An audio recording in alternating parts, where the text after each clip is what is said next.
Hello दोस्तों, उम्मीद education में आप सभी का स्वागत है। दोस्तों, आज हम कक्षा सेवंथ की बुक का तीसरा अध्याय पढ़ेंगे, कृषि एवं सिंचाई।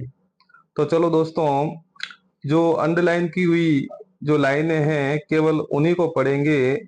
बाकी से कोई प्रश्न बनने वाला है नहीं दोस्तों परीक्षा में। तो उन्हीं लाइनों को हम पढ़ेंगे जो अंडरलाइन की हुई है। चलो दोस्तों, स्टार्ट करते हैं। कृषि का महत्व। कृषि एक प्राथमिक व्यवसाय है। कृषि है दोस्तों, वह क्या है? एक प्राथमिक व्यवसाय है। कृषि है वो प्राथमिक व्यवसाय है, और उद्योग है वह द्वितीय व्यवसाय है, और सेवा क्षेत्र है वह तृतीय व्यवसाय। तो कृषि एक प्राथमिक व्यवसाय है।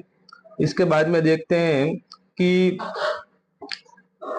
जो मौसम के आधार पर फसलें हैं वो तीन प्रकार की होती है दोस्तों।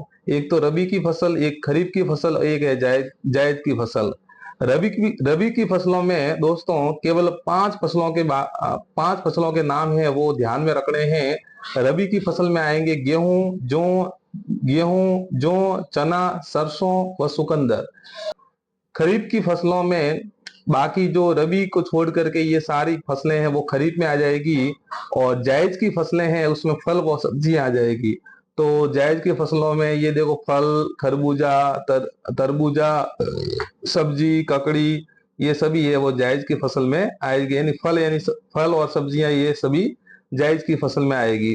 तो दोस्तों, इन फसलों में रबी की फसल को ही ध्यान में रखना है। रबी की फसलों में गेहूं, जौ, चना, सरसों और चुकंदर, ये पांच फसलें ही आएगी। बाकी खरीफ में चली जाएगी, और जायज में केवल फल और सब्जियां आती है। अब जो रबी की फसल है उसकी बुआई होती है अक्टूबर नवंबर में। खरीफ की फसल की बुआई होती है जुलाई में, और जायद की होती है अप्रैल में। और रबी की कटाई होती है मार्च अप्रैल में, और खरीफ की कटाई होती है अक्टूबर नवंबर में, और जायद की कटाई होती है जून में। अब देखिए दोस्तों, जिन फसलों के उत्पाद से तेल निकाला जाता है उन्हें तिलहन कहते हैं। जैसे तिलहन वाली फसलें कौन सी है? तिलहन वाली फसलें हैं तिल, मूंगफली और सरसों। तिल, मूंगफली और सरसों से तेल निकाला जाता है दोस्तों। और जिन फसलों से जो दालें बनाई जाती हैं उनको कहते हैं दलहन। ठीक है ना? तो दलहन वाली फसलें हैं दोस्तों मूंग, मोठ, चना।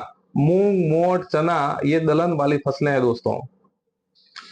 खाद्यान्न फसलें जिन फसलों के उत्पादन भोजन के लिए उपयोग में लिए जाते हैं वे खाद्यान्न फसलें होती हैं। यानी जो खाने लायक हैं, जैसे गेहूं है, जौ है, ज्वार है, मक्का, चावल, दाल है, ये सभी खाने योग्य हैं। तो ये सभी खाद्य फसलें हैं। ठीक है ना? गेहूं, जौ, ज्वार, मक्का, चावल और दालें। व्यापारिक फसलें जिन फसलों का उत्पादन केवल व्यवसाय के लिए किया जाता है उनको व्यापारिक फसलें कहते हैं। और व्यापारिक फसलें हैं दोस्तों गन्ना, कपास, गन्ना, तंबाकू, तिलहन। कपास, गन्ना, तंबाकू, तिलहन, ये क्या है? व्यापारिक फसलें हैं। अब देखिए दोस्तों, राजस्थान में बोई जाने वाली प्रमुख फसलें पहली है गेहूं। ठीक है ना? गेहूं क्या है? एक रबी की फसल है, और राजस्थान में इसे शीतकाल में उगाया जाता है दोस्तों। अभी हाल ही में ईयूआरओ का जो पेपर हुआ था 2025 में, उसमें ये प्रश्न पूछा गया था कि जो रबी और खरीफ की फसलें हैं वो शीतकाल में बोई जाती है, ये शीतकालीन फसलें हैं रबी की, या फिर जो खरीफ की फसलें हैं वह गर्मी की फसलें हैं। तो इसमें से ये प्रश्न बना है दोस्तों। ये रबी की फसल है।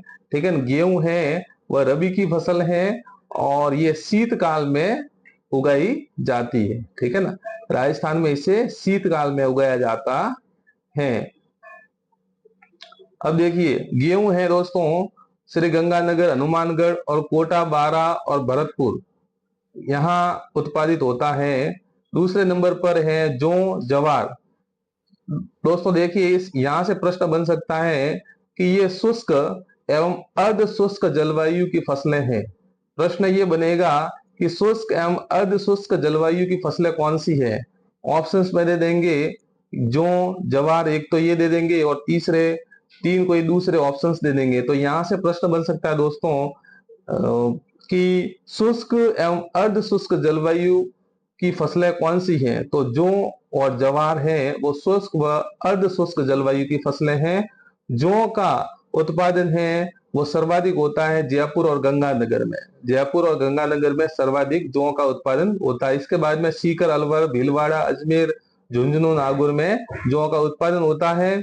और जवार का सर्वाधिक उत्पादन होता है वह अजमेर में होता है। अजमेर और पाली में जवार का सर्वाधिक उत्पादन होता है अजमेर और पाली में। इसके बाद में भीलवाड़ा, भरतपुर और जयपुर में जौ का उत्पादन होता है। तीसरे नंबर पर मक्का। मक्का दोस्तों मेवाड़ का प्रमुख भोजन है। मक्का है और विशेषकर मेवाड़ का प्रमुख भोजन है, क्योंकि मेवाड़ के लोग हैं वो मक्का ज्यादा खाते हैं, इसलिए ये विशेषकर मेवाड़ का भोजन है। और मक्का से ही पॉपकॉर्न है, कॉर्न फ्लेक्स है, ये खाद्य पदार्थ बनाए जाते हैं। और मक्का का सर्वाधिक उत्पादन होता है भीलवाड़ा, उदयपुर, बांसवाड़ा, चित्तौड़गढ़ और राजसमंद में। चौथा है बाजरा। राजस्थान की जलवायु बाजरे के लिए उपयुक्त है दोस्तों। यहाँ कम वर्षा, उच्च तापमान तथा बलुई मिट्टी में उगाया जाता है। जो बाजरा है वो कम वर्षा में और उच्च तापमान में और बलुई मिट्टी में उगाया जाता है। ध्यान में रखना दोस्तों, यह राजस्थान का प्रमुख खाद्यान्न है और बाजरे के उत्पादन की दृष्टि से राजस्थान का भारत में प्रथम स्थान है। ठीक है ना, बाजरे के उत्पादन की दृष्टि से राजस्थान का भारत में प्रथम स्थान है। और बाजरा सर्वाधिक होता है अलवर और जयपुर, सीकर, नागौर, जोधपुर जिलों में बाजरे का उत्पादन सर्वाधिक होता है। दोस्तों यहाँ से भी प्रश्न बना है, अभी ईयूआरओ 2025 में पेपर हुआ है हाल ही, तो वहां पे प्रश्न पूछा गया था कि बलुई मिट्टी किन जिलों में पाई जाती है। तो यहाँ से देखिए दोस्तों कि बलुई मिट्टी है, देखिए ऑप्शंस यही थे दोस्तों, जयपुर, सीकर, नागौर, जोधपुर, यही ऑप्शंस थे।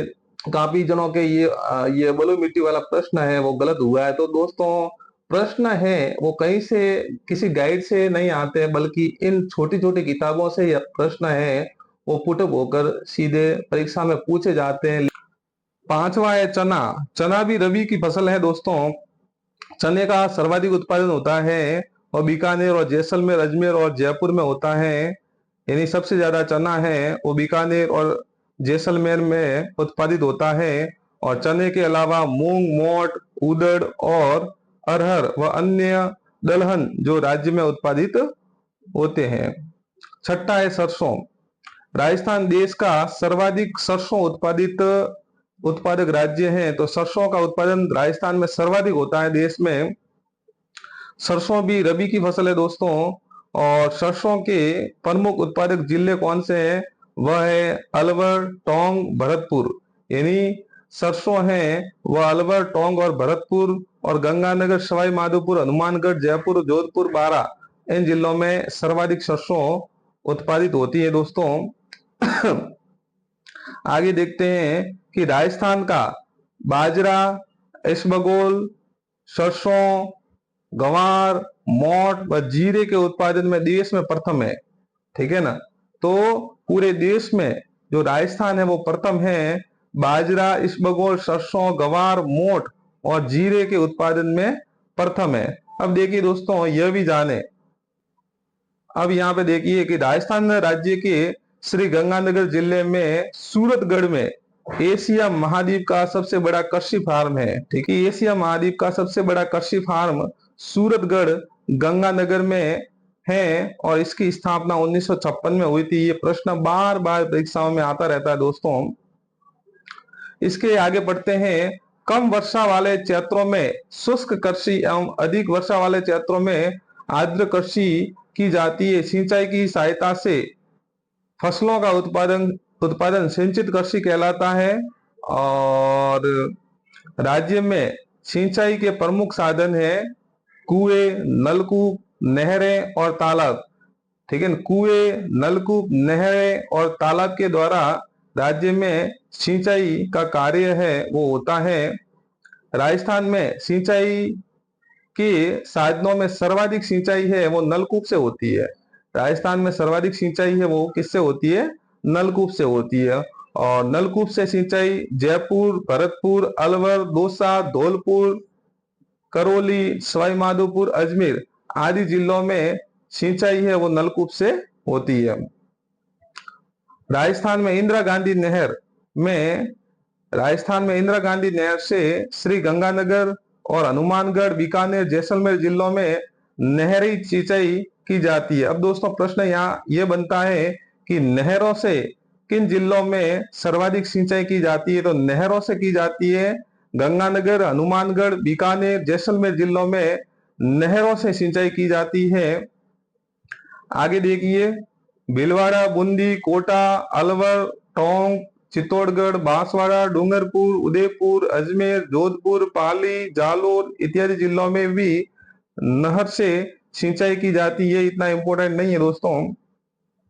आगे देखते हैं, कुएं एवं नलकूपों से की जाने वाली सिंचाई अगर फव्वारा के माध्यम से एक एक बूंद बूंद सिंचाई पद्धति से की जाए तो जल की बचत होती है। दोहरे एवं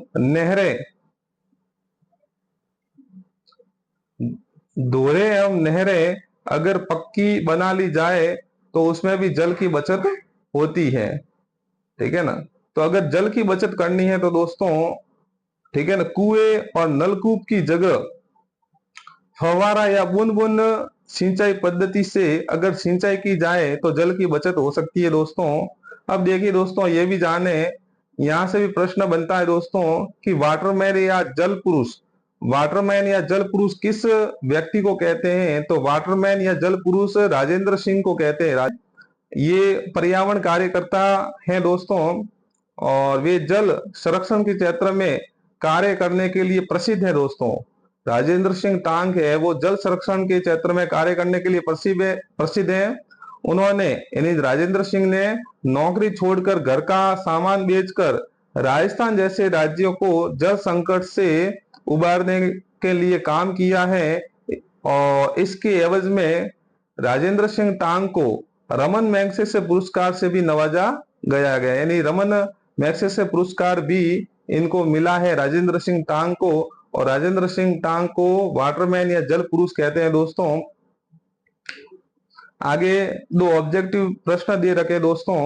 देखिए, पहला प्रश्न है, रबी की फसलों के समूह की पहचान कीजिए। रबी की फसलों के समूह की पहचान कीजिए। अ में बाजरा, सरसों, चावल। ब में मक्का, गेहूं, गवार। स में मूंगफली, तिल, कपास। द में गेहूं, चना, सरसों। तो सही इसका आंसर होगा दोस्तों द होगा, क्योंकि रबी की फसलें गेहूं, जौ, चना, सरसों है और चुकंदर है, जो कि द विकल्प में दे रखा है, गेहूं, चना और सरसों। तो इसका द विकल्प है वो सही होगा दोस्तों। दूसरा प्रश्न, जल संरक्षण हेतु सिंचाई की उत्तम विधि है। अ में है नहरों द्वारा। ब में है खुले धोरों द्वारा। स में है बूंद बूंद सिंचाई एवं फव्वारों द्वारा। द में है तालाबों द्वारा। तो जल संरक्षण हेतु सिंचाई की उत्तम विधि कौन सी है? तो इसमें विकल्प सही होगा दोस्तों, स सही होगा। बूंद बूंद सिंचाई एवं फव्वारों द्वारा जल संरक्षण हेतु सिंचाई की उत्तम विधि है। रिक्त स्थान में देखिए दोस्तों, राजस्थान में 3 प्रकार की फसलें होती है, रबी, खरीफ और जायद। रबी की फसल है जो, जैसे रबी की फसलें मुख्यतः 5 है, गेहूं, जौ, चना, सरसों, चुकंदर। बाकी बची जो वो है खरीफ की, और जायद की फसलों में आएंगे फल और सब्जियां। दूसरी खाली जगह है कि एशिया का सबसे बड़ा कृषि फार्म सूरतगढ़ गंगानगर में स्थित है और इसकी स्थापना कब हुई थी? 1956 में सूरतगढ़ गंगानगर में एशिया का सबसे बड़ा कृषि फार्म है, इसकी स्थापना 1956 में हुई थी दोस्तों। ये बात भी आपको ध्यान में रखनी है दोस्तों। कैसी लगी क्लास? अच्छी लगी हो तो लाइक, शेयर और कमेंट जरूर करें और लास्ट में सब्सक्राइब का बटन जरूर दबाएं। धन्यवाद, मिलते हैं अगली कक्षा में।